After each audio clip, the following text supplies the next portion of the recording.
The pink pill is the pink pill now. Put your pinkies up now, up now, up. Live well to the extreme now. Put your pinkies up now, up now, up. Hey, it's Pinky.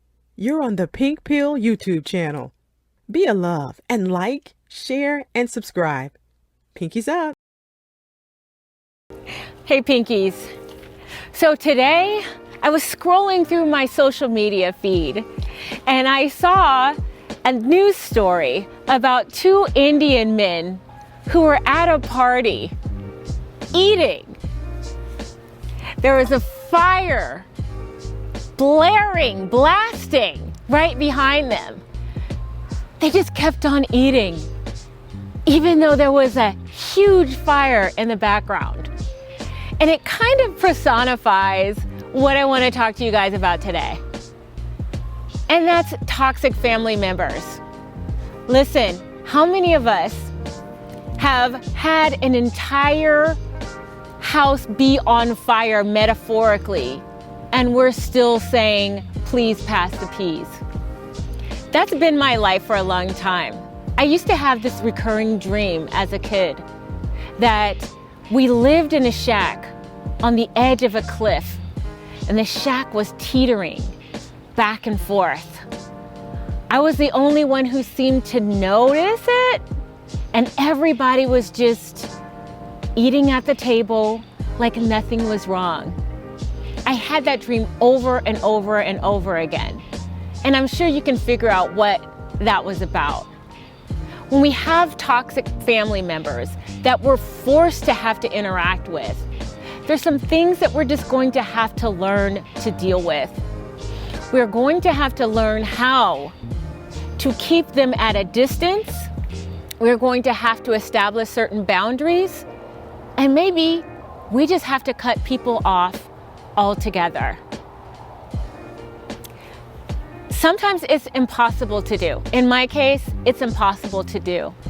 But sometimes you can put some things in order that can help protect you and can help you understand what it is that's going on and understand that it has nothing to do with you and everything to do with that other person. Hey. You sure you don't want to just give her some chips? No, we're not giving her chips. We're just gonna eat. But say you have this family member who is toxic for whatever reason, and you're told by well-meaning people to just pray about it.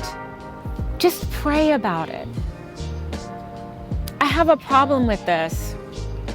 I spent 2 decades praying for something without realizing that sometimes God says no when you pray. Sometimes the answer is no. Because if God is going to change someone, then that negates our ability to be free thinking and have free will. So God can't make somebody change. And so you have to have reconciled with that. You need to reconcile with the fact that God can't make this person change. And you also have to understand that what you're dealing with, what you see is actually what you see. Don't look at an elephant and wish it could be an airplane. Understand what is, and reconcile with that and make peace with it. The problem I think a lot of us have, especially if our loved ones are very, very close to us, is that we have this desire. We have this desire to want to connect. We want to have these normal, healthy relationships with the people that we love, the people who have raised us. Sometimes that's just impossible.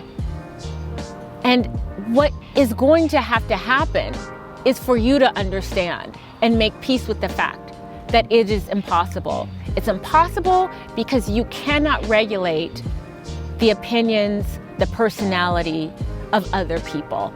You can only regulate yourself. And God isn't going to step in, unfortunately. And again, sometimes he says no. Also, when it comes to things that have happened in your family, people wanting to pretend that there weren't things that maybe someone did to you that affected you in a negative way. They want to sweep that under the rug. I also want you to understand that it's okay to not give in to forgiveness, manipulative forgiveness. And here's what I mean by that. So I had a family member who would regularly do things to upset other people. It was almost like a sport with her. So she would pick and pick and pick and pick and pick. You try to ignore her. You can't.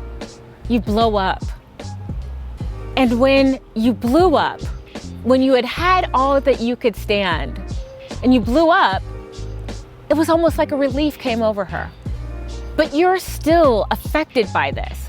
You're still affected by this person manipulating your feelings. And then when you address how those things made you feel, they tell you, well, just forgive. And I want you to understand that forgiveness does not mean that you continue to let somebody continue to abuse you, and continue to hurt you. That is not what forgiveness is about.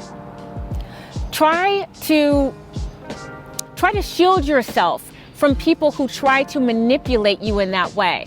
I understand because I've had to deal with that myself, dealing with my own mental health issues and my own challenges with people in those relationships.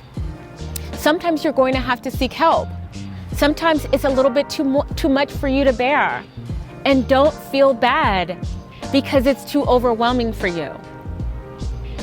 We all have our something.